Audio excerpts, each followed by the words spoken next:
Welcome to electrical mind maker YouTube channel. ਅੱਜ ਦੀ video ਦਾ ਸਾਡਾ ਟੌਪਿਕ ਹੈ ਟਰਾਂਸਫਾਰਮਰ MCQ ਪਾਰਟ 2। ਯਾਨੀ ਕਿ ਇਸ ਪਾਰਟ 2 ਦੇ ਵਿੱਚ ਅਸੀਂ ਟਰਾਂਸਫਾਰਮਰ ਨਾਲ ਰਿਲੇਟਡ ਮਲਟੀਪਲ ਚੋਇਸ ਕੁਐਸਚਨ ਦੇ ਬਾਰੇ ਜਾਣਾਂਗੇ। ਸੋ ਉਮੀਦ ਕਰਾਂਗੇ ਇਸ ਵੀਡੀਓ ਨੂੰ ਤੁਸੀਂ ਲਾਸਟ ਤੱਕ ਦੇਖੋਗੇ ਔਰ ਨਾਲ ਹੀ ਜੋ ਟਰਾਂਸਫਾਰਮਰ ਦੇ ਮਲਟੀਪਲ ਚੋਇਸ ਕੁਐਸਚਨ ਨੇ ਉਹਨਾਂ ਦੀ ਜਾਣਕਾਰੀ ਹਾਸਲ ਕਰੋਗੇ। ਸੋ ਅੱਜ ਦੀ ਵੀਡੀਓ ਦਾ ਜਿਹੜਾ ਪਹਿਲਾ ਕੁਐਸਚਨ ਹੈਗਾ ਉਹ ट्रांसफार्मर कोर किस मटीरीयल की बनी हुई होंदी है। यानी कि जी ट्रांसफार्मर के अंदर कोर है जिस दे उपर असी वाइंडिंग करते हैं वो कोर किस मटीरीयल की बनी हुई होंदी है। ऑप्शन ए हैगी कास्ट आयरन यानी कि देगी लोहा, बी हैगा आयरन यानी कि लोहा, सी एलूमीनियम और डी हैगा सिलिकॉन स्टील। तो इस दे विच जिहड़ा सिलिकॉन स्टील है वो एक अलाय हैगा स्टील प्लस जिहड़ा सिलिकॉन दा। तो स्टील दे विच जिहड़ी सिलिकॉन है वो 4% मिक्स की जाती है जिस दे नाल के हिस्टैरिसिस लॉसिस घट जाते हैगे आ और उस जिहड़े हिस्टैरिसिस लॉसिस नूं घट करन लई ही सिलिकॉन विच उहदे मिक्स करते हैं स्टील दे, जिहदे नाल जदों लॉसिस घटणगे हिस्टैरिसिस लॉसिस घट होणगे तां मशीन की जिहड़ी एफिशिएंसी है वो ज़्यादा होएगी और उसकी आउटपुट ज़्यादा मिलेगी। इसका जिहड़ा सही आंसर है वो डी हैगा सिलिकॉन स्टील। सैकेंड क्वेश्चन है हेठ दिते ट्रांसफार्मर विचों आकार विच सब तो छोटा होएगा। यानी कि इन्हां दी जिहड़ी कैपेसिटी हैगी आ वो सारियां दी सेम दिती गई है 5 kVA लेकिन फ्रीक्वेंसी अलग अलग हैगी आ। तो इसका साइज़ जिहड़े ऑप्शन ने 5 kVA 60 हर्ट्स, बी हैगा 5 kVA 50 हर्ट्स, सी हैगा 5 kVA 25 हर्ट्स, डी हैगा 5 kVA 100 हर्ट्स।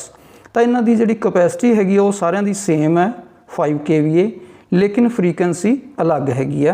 तो जिहड़े साइज़ है वो जिहड़ी फ्रीक्वेंसी दे इनवर्सली प्रोपोर्शनल है यानी कि उल्ट अनुपाती है।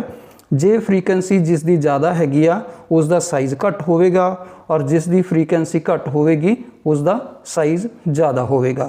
तो इत्थे जिहड़ी फ्रीक्वेंसी है वो 60, 50, 25 और सब तो ज़्यादा 100 हर्ट्स डी ऑप्शन दी है। तो डी जिहड़ा साइज़ दिता गया 5 kVA 100 हर्ट्स आकार विच सब तो छोटा होवेगा। तीसरा क्वेश्चन हैगा इंस्ट्रूमेंट ट्रांसफार्मर की मापन दे लई वरत्या जाता है। इंस्ट्रूमेंट ट्रांसफार्मर दे विच आ जाते हैं CT और PT यानी कि करंट ट्रांसफार्मर और पोटेंशियल ट्रांसफार्मर। तो ऑप्शन दित्तियां गईयां ने करंट, बी हैगा वोल्टेज, सी हैगा पावर और डी हैगा वोल्टेज अते करंट। जिवें मैं पहलां दस्सिया कि इंस्ट्रूमेंट ट्रांसफार्मर की कैटागरी दे विच CT और PT आ जाते हैं जिहड़े कि हाई वोल्टेज लाइनां दे करंट जां वोल्टेज नूं मेजर करन दे लई वरते जाते हैं। तो इसकी ऑप्शन डी होवेगी वोल्टेज अते करंट नूं मापन लई इंस्ट्रूमेंट ट्रांसफार्मर वरते जाते हैं। चौथा क्वेश्चन हैगा ट्रांसफार्मर की समर्था किस समय ज़्यादा होंदी है। यानी कि उसकी एफिशिएंसी जिहदी निपुणता किस वेले ज़्यादा होंदी है। ए हैगा जदों कॉपर लॉस वध होण, बी हैगा जदों आयरन लॉस वध होण, सी हैगा जदों कॉपर लॉस अते आयरन लॉस बराबर होण और डी हैगा उपरोक्त सारे। इस दे विच जिहड़ी उहदी समर्था हैगी आ जिहड़ी उहदी निपुणता जां एफिशिएंसी है ट्रांसफार्मर की वो उस वेले सब तो ज़्यादा होंदी है जदों कॉपर लॉस और आयरन लॉस बराबर होण। तो इसका आंसर सी हैगा ट्रांसफार्मर की समर्था जदों कॉपर लॉस अते आयरन लॉस बराबर होण ज़्यादा होंदी है। पंजवां क्वेश्चन हैगा एक सधारण ट्रांसफार्मर की निपुणता कितनी होंदी है। यानी कि असी एक आम ट्रांसफार्मर मन के चलते हैं कि उसकी जिहड़ी एफिशिएंसी कितनी होंदी है। ए हैगा 50%, बी हैगा 80%, सी 97% और डी हैगा 60%।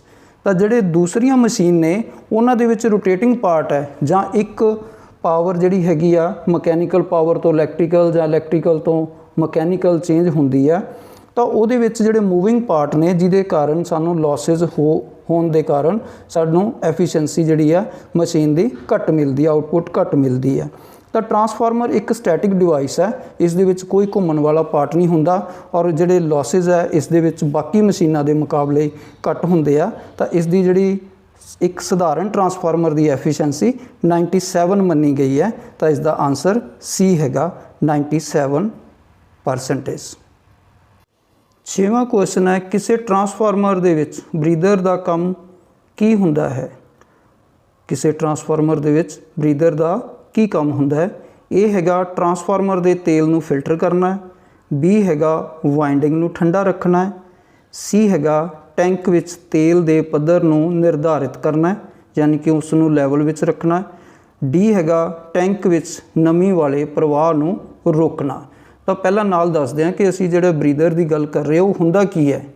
एक जिहड़ा पावर ट्रांसफार्मर तुसीं देख रहे हो उहदे वख-वख भाग ने और इस दे विच जिहड़ा मेन टैंक है, ये वाली बॉडी जिहड़ी नज़र आ रही है, इसके अंदर जिहड़ा वाइंडिंग है, कोर है, उसके उपर वाइंडिंग है, ऑयल फिल किया होया और ये अगे कंजरवेटर नाल कनैक्टेड है, जिहड़ा उपर ड्रम टाइप हैगा और इस दे नाल ही जिहड़ा ब्रीदर लग्या होया एक जिहड़ी ये ग्लास की जिहड़ी खोल लग्या ग्लास का और इस दे विच जिहड़ा सिलिका जैल और कैल्शियम क्लोराइड इहदे विच फिल किया जाता। तो इसका काम की है, जदों इस दे अंदर गर्म हुंदा है तेल वाइंडिंग तो ज़्यादा करंट फ्लो होने नाल ओवरलोड होने नाल तो उसके अंदरों जिहड़ियां गैस के रूप दे विच जिहड़ी हवा हैगी वो बाहर आउंदी है और जदों ठंडा हुंदा तो इत्थों जिहड़ी हवा अंदर एंटर करती है तो बाहरला जिहड़ा मॉइस्चर है, जिहड़ी वो नमी है, वो अंदर जाके ट्रांसफार्मर ऑयल नूं खराब करेगी और उस नमी नूं जिहड़ा रोकण वास्ते इसदी जिहड़ा ब्रीदर का काम हैगा और जिहड़ी ड्राई एयर सुक्की हवा अंदर जाती है। तो इसका जिहड़ा आंसर हैगा वो डी हैगा टैंक विच नमी वाले प्रवाह नूं रोकना। सतवां क्वेश्चन हैगा किसी ट्रांसफार्मर विच हेठ दित्तियां विचों की नहीं बदलदा, यानी कि ट्रांसफार्मर दे विच की नहीं बदलदा। जिहड़ियां चार ऑप्शन दित्तियां ने, पहली हैगी करंट, बी हैगा वोल्टेज, सी हैगा फ्रीक्वेंसी और डी हैगा इन्हां विचों कोई नहीं।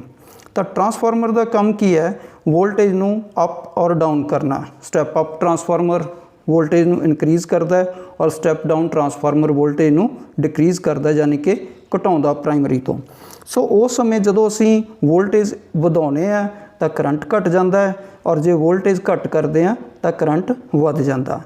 तो इन्हां दे विच जिहड़ा चेंज जिहड़ी चीज़ नहीं हुंदी वो फ्रीक्वेंसी है। फ्रीक्वेंसी सेम रहिंदी है, जिन्नी फ्रीक्वेंसी प्राइमरी साइड है उन्नी फ्रीक्वेंसी सैकेंडरी साइड मिलती है। तो किसी ट्रांसफार्मर विच फ्रीक्वेंसी नहीं बदलती। तो इसका जिहड़ी ऑप्शन है वो सी हैगी है। नैक्सट 8वां क्वेश्चन जिहड़ा ट्रांसफार्मर के ब्रीदर दे विच किहड़ा कैमिकल हुंदा है। कैमिकल इन्हां विचों किहड़ा हुंदा है। ए हैगा कैल्शियम क्लोराइड, बी हैगा कैल्शियम पर ऑक्साइड, सी हैगा कार्बन मोनोऑक्साइड और डी हैगा कैल्शियम मोनोऑक्साइड। तो इत्थे उहदे जिहड़ा ब्रीदर है सिलिका जैल और जिहड़ियां कैल्शियम क्लोराइड उस दे विच पाया जाता। तो इत्थे कल्ला साडे कोल कैमिकल पुछया गया। तो ये जिहड़ा कैल्शियम क्लोराइड है, जिहड़ा पहले दिखाया सी तुहानूं कि ब्रीदर जिहड़ा इत्थे लग्या होया इसका काम की है, इस दे विचों जिहड़ी एयर अंदर जानी है वो ड्राई होके जावे, यानी कि सुक्की होके जावे, उस चों मॉइस्चर बिल्कुल ना जावे।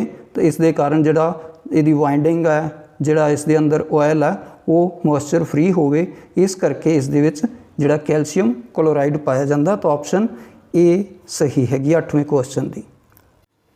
9वां क्वेश्चन है कोर टाइप ट्रांसफार्मर विच किन्ने चुंबकी रास्ते हुंदे है। तो जिहड़े ट्रांसफार्मर हैगे आ, जिवें पहला दस्सिया सी काफ़ी टाइप के ट्रांसफार्मर हुंदे आ, तो वो जिहड़े कोर के आधार पर है ट्रांसफार्मर, जिहड़े कोर टाइप शैल टाइप। तो कोर टाइप दे विच पुछया कि चुंबकी रास्ते किन्ने हुंदे आ। ए हैगा 1 रास्ता, बी 2 रास्ते, सी 3 और डी हैगा 4 रास्ते। नाल ही मैं तुहानूं कोर टाइप ट्रांसफार्मर दिखा दिंदा कि कोर टाइप ट्रांसफार्मर इस तरह हुंदा है, कोर बनी हुई है और इस दे प्राइमरी जिहड़ी वाइंडिंग है वो लैफ्ट साइड ते और राइट साइड ते सैकेंडरी वाइंडिंग है। तो ये जिहड़ी आयरन कोर जिहड़ी यूज़ की है, तो जिहड़ा मैगनैटिक फ्लक्स है, जिहड़ा चुंबकी रास्ता हैगा वो इसका एक रास्ता एको ही रास्ता हैगा। तो इस दे विच जिहड़े कोर टाइप ट्रांसफार्मर है उन्हां दे विच जिहड़ा चुंबकी रास्ता एक हुंदा। तो इसका जिहड़ा आंसर है वो ए सही हैगा। कोर टाइप ट्रांसफार्मर विच एक चुंबकी रास्ता हुंदा है।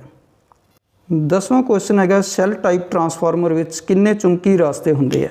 ਜਿਵੇਂ ਪਹਿਲਾਂ ਦੱਸਿਆ ਸੀ ਕਿ ਟਰਾਂਸਫਾਰਮਰ ਜਿਹੜੇ ਦਿਖਾਏ ਗਏ ਆ 9ਵਾਂ ਔਰ 10ਵੇਂ ਕੁਐਸਚਨ ਦੇ ਵਿੱਚ, ਇਹ ਕੋਰ ਦੇ ਆਧਾਰ ਤੇ ਟਰਾਂਸਫਾਰਮਰ ਵੰਡੇ ਗਏ ਆ। ਇਹ ਕੋਰ ਟਾਈਪ ਔਰ ਦੂਸਰਾ ਸ਼ੈਲ ਟਾਈਪ ਦੀ ਗੱਲ ਕਰ ਰਹੇ ਹਾਂ। ਸ਼ੈਲ ਟਾਈਪ ਟਰਾਂਸਫਾਰਮਰ ਵਿੱਚ ਕਿੰਨੇ ਚੁੰਬਕੀ ਰਾਸਤੇ ਹੁੰਦੇ ਆ? ਇਹ ਆਪਸ਼ਨ ਹੈਗੀ ਆ 1 ਰਾਸਤਾ, ਬੀ 2 ਰਾਸਤੇ, ਸੀ 3 ਰਾਸਤੇ ਔਰ ਡੀ 4 ਰਾਸਤੇ। ਤਾਂ ਨਾਲ ਹੀ ਇਸ ਦੀ ਪਿਕਚਰ ਅਸੀਂ ਦੇਖ ਲੈਂਦੇ ਹਾਂ ਕਿ ਸ਼ੈਲ ਟਾਈਪ ਟਰਾਂਸਫਾਰਮਰ ਹੈ। ਇਸ ਦੇ ਵਿੱਚ ਸੈਂਟਰ ਦੇ ਵਿੱਚ ਜਿਹੜਾ ਸੈਂਟਰ ਵਾਲਾ ਲਿੰਬ ਹੈ, ਇਸ ਦੇ ਵਿੱਚ ਵਾਈਂਡਿੰਗ ਕੀਤੀ ਜਾਂਦੀ ਹੈ। ਉੱਪਰਲੀ ਸਾਈਡ ਤੁਹਾਨੂੰ ਨਜ਼ਰ ਆ ਰਹੀ ਹੈ ਪ੍ਰਾइमरी ਵਾਈਂਡਿੰਗ ਔਰ ਦੂਸਰੀ ਨੀਚੇ ਦਿਖਾਈ ਗਈ ਹੈ ਸੈਕੰਡਰੀ ਵਾਈਂਡਿੰਗ। ਇਹ ਇੱਕੋ ਦੇ ਸੈਂਟਰ ਵਾਲੇ ਪਾਰਟ ਦੇ ਉੱਪਰ ਲਪੇਟੀਆਂ ਹੁੰਦੀਆਂ ਦੋਨੋਂ ਵਾਈਂਡਿੰਗ। ਤਾਂ ਇਸ ਦੇ ਜਿਹੜਾ ਫਲਕਸ ਹੈ, ਇਸ ਦੇ 2 ਰਾਸਤੇ ਦੇਖੋਗੇ, 2 ਰਾਸਤੇ ਦੇਖੋਗੇ, ਇੱਧਰਲੀ ਸਾਈਡ ਘੁੰਮ ਰਿਹਾ ਔਰ ਦੂਸਰਾ ਜਿਹੜਾ ਰਾਸਤਾ ਰਾਈਟ ਸਾਈਡ ਹੈ। ਤਾਂ ਇਸ ਦੇ ਵਿੱਚ ਕੀ ਹੈ, 2 ਚੁੰਬਕੀ ਰਾਸਤੇ ਹੈ। 2 ਚੁੰਬਕੀ ਰਾਸਤੇ ਹੋਣ ਕਰਕੇ ਜਿਹੜਾ ਮੈਗਨੈਟਿਕ ਲਾਈਨ ਹੈ ਉਹ ਡਿਵਾਈਡ ਹੋ ਗਈਆਂ। ਔਰ ਇਸ ਦੇ ਵਿੱਚ ਇੱਕ ਚੀਜ਼ ਹੋਰ ਖਾਸ ਹੈਗੀ ਹੈ, ਕਈ ਵਾਰ ਕਿਸੇ ਹੋਰ ਕੁਐਸਚਨ ਵਿੱਚ ਪੁੱਛਿਆ ਜਾਂਦਾ ਕਿ ਸੈਂਟਰ ਵਾਲਾ ਜਿਹੜਾ ਪਾਰਟ ਹੈ, ਸੈਂਟਰ ਵਾਲਾ ਜਿਹੜਾ ਲਿੰਬ ਹੈ ਉਹ ਸਾਈਡਾਂ ਨਾਲੋਂ ਡਬਲ ਹੁੰਦਾ ਹੈ, ਦੋਨਾਂ ਨਾਲੋਂ ਡਬਲ ਹੁੰਦਾ ਹੈ। ਤਾਂ ਕਿਉਂਕਿ ਉਸ ਦੇ ਚੁੰਬਕੀ ਰਾਸਤੇ ਜਿੰਨੀਆਂ ਲਾਈਨਾਂ ਇੱਥੋਂ ਪਾਸ ਹੋਣੀਆਂ ਨੇ ਉਹਨਾਂ ਨੇ ਸੈਂਟਰ ਵਿੱਚ ਦੋਨਾਂ ਨੇ ਇਕੱਠੀਆਂ ਹੋਣਾ। ਤਾਂ ਇਸ ਦੇ ਵਿੱਚ ਜਿਹੜੀ ਰਿਲੈਕਟੈਂਸ ਨੂੰ ਘੱਟ ਕਰਨ ਵਾਸਤੇ ਮੈਗਨੈਟਿਕ ਰਾਸਤੇ 'ਚ ਜਿਹੜੀ ਰੁਕਾਵਟ ਆਉਂਦੀ ਹੈ ਉਸ ਨੂੰ ਅਸੀਂ ਰਿਲੈਕਟੈਂਸ ਕਹਿੰਦੇ ਹਾਂ। ਤਾਂ ਰਿਲੈਕਟੈਂਸ ਨੂੰ ਘੱਟ ਕਰਨ ਦੇ ਲਈ ਜਿਹੜਾ ਸੈਂਟਰ ਵਾਲਾ ਉਹ ਸਾਈਡਾਂ ਨਾਲੋਂ ਡਬਲ ਸਾਈਜ਼ ਦਾ ਰੱਖਿਆ ਜਾਂਦਾ ਤਾਂ ਕਿ ਮੈਗਨੈਟਿਕ ਲਾਈਨ ਨੂੰ ਪਾਸ ਹੋਣ ਲਈ ਰਾਸਤਾ ਆਸਾਨ ਮਿਲੇ। ਸੋ ਸ਼ੈਲ ਟਾਈਪ ਟਰਾਂਸਫਾਰਮਰ ਦੇ ਵਿੱਚ 2 ਚੁੰਬਕੀ ਰਾਸਤੇ ਹੁੰਦੇ ਆ। ਤਾਂ ਇਸ ਦੀ ਆਪਸ਼ਨ ਬੀ ਹੈਗੀ ਹੈ। ਸੋ ਨੈਕਸਟ ਕੁਐਸਚਨ ਹੈ, ਹੇਠ ਦਿੱਤਿਆਂ ਵਿੱਚੋਂ ਕਿਸ ਦੀ ਮਦਦ ਨਾਲ AC ਵੋਲਟੇਜ ਨੂੰ ਵਧਾ ਸਕਦੇ ਹਾਂ? ਆਪਸ਼ਨ ਹੈਗੀ ਆ A transformer, B current transformer, C ਹੈਗਾ ਪੋਟੈਂਸ਼ੀਅਲ ਟਰਾਂਸਫਾਰਮਰ ਔਰ D ਹੈਗਾ step up transformer.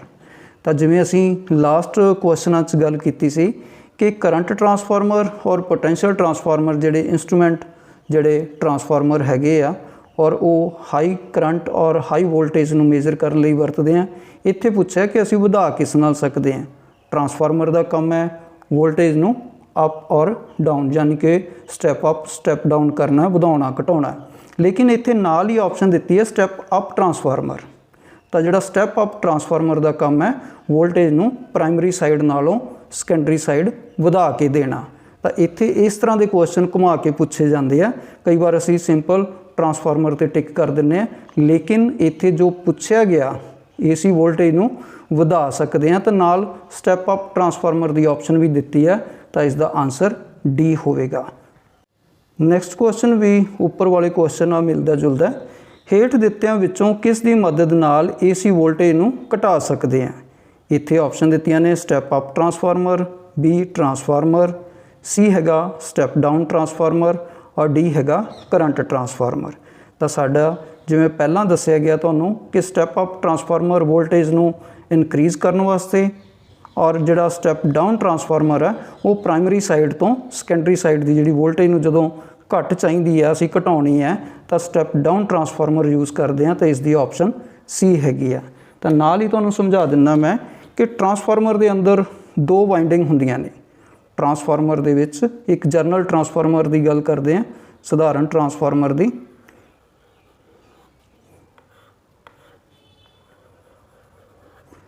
Primary side ਜਿਹਨੂੰ ਅਸੀਂ ਸਪਲਾਈ ਦਿੰਦੇ ਹਾਂ ਯਾਨੀ ਕਿ ਇਨਪੁਟ AC ਸਪਲਾਈ, ਔਰ ਸੈਕੰਡਰੀ ਹੈ ਜਿਸ ਤੋਂ ਅਸੀਂ ਸਪਲਾਈ ਪ੍ਰਾਪਤ ਕਰਦੇ ਹਾਂ, ਆਊਟਪੁੱਟ ਮਿਲਦੀ ਹੈ, ਉਹ ਸੈਕੰਡਰੀ ਵਾਈਂਡਿੰਗ ਹੈ।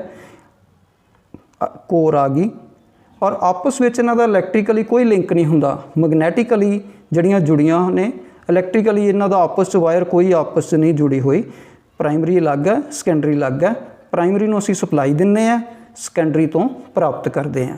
ਤਾਂ ਇੱਕ ਸੌਖਾ ਜਿਹਾ ਤੁਸੀਂ ਸਮਝ ਸਕਦੇ ਹੋ ਕਿ ਅਸੀਂ ਪ੍ਰਾਇਮਰੀ ਸਕੂਲ ਦੇ ਅੰਦਰ ਐਂਟਰੀ ਕਰਦੇ ਹਾਂ ਜਦੋਂ ਪੜ੍ਹਨ ਜਾਂਦੇ ਹਾਂ, ਔਰ ਸੈਕੰਡਰੀ ਤੋਂ ਅਸੀਂ ਆਊਟ ਹੁੰਦੇ ਹਾਂ, ਸਟੱਡੀ ਕਰਕੇ ਬਾਹਰ ਆਉਣੇ ਹੈਗੇ ਆ। ਤਾਂ ਇੱਥੇ ਜਿਹੜੀ ਪ੍ਰਾਇਮਰੀ ਸਾਈਡ ਦੀ ਵੋਲਟੇਜ ਹੈ ਉਹ ਡਿਪੈਂਡ ਕਰਦੀ ਹੈ ਜਦੋਂ ਸੈਕੰਡਰੀ ਸਾਈਡ ਦੀਆਂ ਟਰਨਾਂ ਦੇ ਉੱਪਰ। ਜੇ ਪ੍ਰਾਇਮਰੀ ਨਾਲੋਂ ਸੈਕੰਡਰੀ ਦੀਆਂ ਟਰਨ ਜ਼ਿਆਦਾ ਨੇ ਤਾਂ ਉਹ ਸਟੈਪ ਜਿਹੜਾ ਹੈਗਾ ਅਪ ਹੈਗਾ, ਔਰ ਜੇ ਪ੍ਰਾਇਮਰੀ ਸਾਈਡ ਨਾਲੋਂ ਸੈਕੰਡਰੀ ਦੀਆਂ ਟਰਨਾਂ ਘੱਟ ਹੈਗੀਆਂ ਤਾਂ ਉਹ ਸਟੈਪ ਡਾਊਨ ਟਰਾਂਸਫਾਰਮਰ ਬਣ ਜਾਂਦਾ। ਤਾਂ ਡਿਪੈਂਡ ਕਰਦੀਆਂ ਨੇ ਸੈਕੰਡਰੀ ਦੀਆਂ ਟਰਨਾਂ। ਅਗਰ ਇਹ ਪ੍ਰਾਇਮਰੀ ਨਾਲੋਂ ਜ਼ਿਆਦਾ ਤਾਂ ਸਟੈਪ ਅਪ, ਜੇ ਪ੍ਰਾਇਮਰੀ ਨਾਲੋਂ ਇਹ ਸੈਕੰਡਰੀ ਘੱਟ ਹੈ ਤਾਂ ਸਟੈਪ ਡਾਊਨ ਟਰਾਂਸਫਾਰਮਰ ਹੈ, ਤਾਂ ਸਾਨੂੰ ਜਿਹੜੀ ਵੋਲਟੇਜ ਹੈ ਉਹ ਘੱਟ ਮਿਲੇਗੀ। ਤਾਂ ਇਸ ਤਰ੍ਹਾਂ ਜਿਹੜਾ ਆਨਸਰ ਹੈਗਾ ਸਟੈਪ ਡਾਊਨ ਟਰਾਂਸਫਾਰਮਰ ਦੀ ਹੈਲਪ ਦੇ ਨਾਲ AC ਵੋਲਟੇਜ ਨੂੰ ਅਸੀਂ ਘੱਟ ਕਰ ਸਕਦੇ ਹਾਂ। ਅਗਲਾ ਕੁਐਸਚਨ ਹੈਗਾ ਟਰਾਂਸਫਾਰਮਰ ਕਿਸ ਤਰ੍ਹਾਂ ਦੀ ਮਸ਼ੀਨ ਹੈ? ਟਰਾਂਸਫਾਰਮਰ ਕਿਸ ਤਰ੍ਹਾਂ ਦੀ ਮਸ਼ੀਨ ਹੈਗੀ ਆ? A ਆਪਸ਼ਨ ਹੈ ਡਾਇਨਾਮਿਕ, B ਹੈਗਾ ਸਟੈਟਿਕ, C ਹੈਗਾ ਉਪਰੋਕਤ ਦੋਨੋਂ, D ਹੈਗਾ ਉਪਰੋਕਤ ਵਿੱਚੋਂ ਕੋਈ ਨਹੀਂ। ਤਾਂ ਟਰਾਂਸਫਾਰਮਰ ਦੇ ਵਿੱਚ ਕੋਈ ਘੁੰਮਣ ਵਾਲਾ ਪਾਰਟ ਨਹੀਂ ਹੁੰਦਾ, ਉਸ ਦੀਆਂ ਜਿਹੜੀਆਂ ਵਾਈਂਡਿੰਗ ਨੇ ਉਹ ਕੋਰ ਦੇ ਉੱਪਰ, ਟਰਾਂਸਫਾਰਮਰ ਦੀ ਜਿਹੜੀ ਕੋਰ ਆ ਉਸ ਦੇ ਉੱਪਰ ਫਿਕਸ ਨੇ, ਔਰ ਘੁੰਮਣ ਵਾਲਾ ਪਾਰਟ ਨਾ ਹੋਣ ਕਰਕੇ ਟਰਾਂਸਫਾਰਮਰ ਇੱਕ ਸਟੈਟਿਕ ਮਸ਼ੀਨ ਹੈ, ਸਟੈਟਿਕ ਮਸ਼ੀਨ ਹੈ, ਸਥਿਰ ਜਿਹੜੀ ਮਸ਼ੀਨ ਹੈਗੀ ਆ। ਤਾਂ ਆਪਸ਼ਨ B ਇਸ ਦੀ ਸਹੀ ਹੈ। ਅਗਲਾ ਕੁਐਸਚਨ ਇੱਕ ਜਨਰਲ ਕੁਐਸਚਨ ਹੈਗਾ ਕਿ AC ਨੂੰ DC ਵਿੱਚ ਆਸਾਨੀ ਨਾਲ ਬਦਲਿਆ ਜਾ ਸਕਦਾ ਹੈ, ਯਾਨੀ ਕਿ ਜਿਹੜੀ AC ਸਪਲਾਈ ਹੈਗੀ ਆ ਉਹਨੂੰ ਅਸੀਂ DC ਸਪਲਾਈ ਦੇ ਵਿੱਚ ਕਨਵਰਟ ਕਰ ਸਕਦੇ ਹਾਂ। ਆਪਸ਼ਨ ਹੈਗੀਆਂ ਨੇ ਨਹੀਂ, B ਹੈਗਾ ਹਾਂ, C ਹੈਗਾ ਸੰਭਵ ਨਹੀਂ, ਔਰ D ਹੈ ਔਖਾ ਹੈ। ਤਾਂ ਜਿਹੜੀ AC ਹੈ ਉਸ ਨੂੰ DC ਵਿੱਚ ਕਨਵਰਟ ਕਰਨਾ ਆਸਾਨ ਹੈਗਾ, ਯਾਨੀ ਕਿ ਜਿਵੇਂ ਅਸੀਂ ਰੈਕਟੀਫਾਇਰ ਦੀ ਹੈਲਪ ਦੇ ਨਾਲ AC ਤੋਂ DC ਕਨਵਰਟ ਕਰ ਲੈਂਦੇ ਹਾਂ। ਰੈਕਟੀਫਾਇਰ ਅਲੱਗ-ਅਲੱਗ ਤਰ੍ਹਾਂ ਦੇ ਨੇ, ਹਾਫ ਵੇਵ, ਫੁੱਲ ਵੇਵ, ਬ੍ਰਿਜ ਰੈਕਟੀਫਾਇਰ। ਤਾਂ ਅਸੀਂ ਆਸਾਨੀ ਨਾਲ AC ਨੂੰ DC 'ਚ ਕਨਵਰਟ ਕਰਕੇ ਔਰ DC 'ਤੇ ਚੱਲਣ ਵਾਲੇ ਜਿਹੜੇ ਇਕਵਿਪਮੈਂਟ ਨੇ ਉਹਨਾਂ ਨੂੰ ਚਲਾ ਸਕਦੇ ਹਾਂ। ਤਾਂ ਆਪਸ਼ਨ B ਇਸ ਦੀ ਸਹੀ ਹੈਗੀ ਹੈ। ਸੋ ਲਾਸਟ ਕੁਐਸਚਨ ਹੈਗਾ ਰਿਲੇ ਨੂੰ ਚਲਾਉਣ ਦੇ ਲਈ ਕਿਸ ਤਰ੍ਹਾਂ ਦੀ ਪਾਵਰ ਵਰਤੀ ਜਾਂਦੀ ਹੈ? ਆਪਸ਼ਨ ਹੈਗੀਆਂ ਨੇ AC ਪਾਵਰ, B ਹੈਗਾ DC ਪਾਵਰ, C ਹੈਗਾ ਮਕੈਨੀਕਲ ਪਾਵਰ, ਔਰ D ਹੈਗਾ ਹਾਈਡ੍ਰੋਲਿਕ ਪਾਵਰ। ਤਾਂ ਜਿਹੜੀਆਂ ਰਿਲੇ ਨੂੰ ਅਸੀਂ ਆਪਰੇਟ ਕਰਦੇ ਹਾਂ ਤਾਂ ਉੱਥੇ DC ਪਾਵਰ ਜਿਹੜੀ ਵਰਤੀ ਜਾਂਦੀ ਹੈ, ਕਿਉਂਕਿ ਜਦੋਂ ਅਸੀਂ AC ਪਾਵਰ ਵਰਤਾਂਗੇ ਤਾਂ ਉਸ ਦੇ ਵਿੱਚ ਜਿਹੜੀ ਆਵਾਜ਼ ਆਏਗੀ, ਹਮਿੰਗ ਦੀ ਵਾਈਬ੍ਰੇਸ਼ਨ ਆਏਗੀ, ਕਿਉਂਕਿ ਜਦੋਂ ਹਾਫ ਸਾਈਕਲ ਚੇਂਜ ਹੁੰਦਾ ਤਾਂ ਉਸ ਦੇ ਨਾਲ ਉਸਨੇ ਉਸ ਜਿਹੜੀ ਕੋਇਲ ਨੂੰ ਪਕੜ ਕੇ ਰੱਖਿਆ, ਪਲੰਜਰ ਨੂੰ, ਉਸ ਨੂੰ ਛੱਡੇਗਾ ਔਰ ਫਿਰ ਪਕੜੇਗਾ, ਇਸ ਤਰ੍ਹਾਂ ਆਵਾਜ਼ ਆਏਗੀ ਹਮਿੰਗ ਦੀ। ਤਾਂ ਉੱਥੇ ਜਿਹੜੀ ਸਥਿਰ ਉਹਨੂੰ ਫਿਕਸ ਕਰਕੇ ਰੱਖਣ ਲਈ DC ਪਾਵਰ ਦੀ ਵਰਤੋਂ ਕੀਤੀ ਜਾਂਦੀ ਹੈ। ਤਾਂ ਰਿਲੇ ਨੂੰ ਚਲਾਉਣ ਦੇ ਲਈ DC ਪਾਵਰ ਵਰਤੀ ਜਾਂਦੀ ਹੈ। ਸੋ ਉਮੀਦ ਕਰਦੇ ਹਾਂ ਟਰਾਂਸਫਾਰਮਰ ਨਾਲ ਰਿਲੇਟਡ MCQ ਪਾਰਟ 2 ਦੇ ਵਿੱਚ ਤੁਹਾਨੂੰ ਜਾਣਕਾਰੀ ਮਿਲੀ ਹੋਵੇਗੀ। ਇਸੇ ਤਰ੍ਹਾਂ ਤੁਹਾਨੂੰ ਅਗਲੀਆਂ ਵੀਡੀਓ ਦੇ ਵਿੱਚ ਹਰੇਕ ਟੌਪਿਕ ਜਿਹੜਾ ਇਲੈਕਟ੍ਰੀਕਲ ਫੀਲਡ ਦਾ ਹੈਗਾ ਉਸ ਦੇ ਉੱਪਰ ਤੁਹਾਨੂੰ ਵੀਡੀਓ ਦੇਵਾਂਗੇ, MCQ ਦੇਵਾਂਗੇ, ਤਾਂ ਕਿ ਤੁਹਾਡਾ ਜਿਹੜਾ ਟੈਸਟ ਹੈਗਾ, ਕੋਈ ਕੰਪੀਟੀਸ਼ਨ ਦੀ ਤਿਆਰੀ ਕਰ ਰਹੇ ਹੋ, ਉਸ ਦੇ ਵਿੱਚ ਵਧੀਆ ਸਕੋਰ ਮਿਲੇ। ਔਰ ਨਾਲ ਹੀ ਜਿਹੜੇ ਸਾਥੀ ਇਸ ਚੈਨਲ 'ਤੇ ਨਵੇਂ ਨੇ ਉਹ ਚੈਨਲ ਨੂੰ ਜ਼ਰੂਰ ਸਬਸਕ੍ਰਾਈਬ ਕਰਨ ਔਰ ਅੱਗੇ ਆਪਣੇ ਸਾਥੀਆਂ ਨੂੰ ਇਸ ਚੈਨਲ ਨੂੰ ਸਬਸਕ੍ਰਾਈਬ ਜ਼ਰੂਰ ਕਰਾਉਣ, ਤਾਂ ਕਿ ਤੁਹਾਡੇ ਤੱਕ ਨਵੀਂ ਵੀਡੀਓ ਦਾ ਜਿਹੜਾ ਨੋਟੀਫਿਕੇਸ਼ਨ ਹੈ ਉਹ ਮਿਲਦਾ ਰਹੇ। ਸੋ ਵੀਡੀਓ ਨੂੰ ਲਾਸਟ ਤੱਕ ਵੇਖਣ ਲਈ ਥੈਂਕ ਯੂ ਵੈਰੀ ਮੱਚ।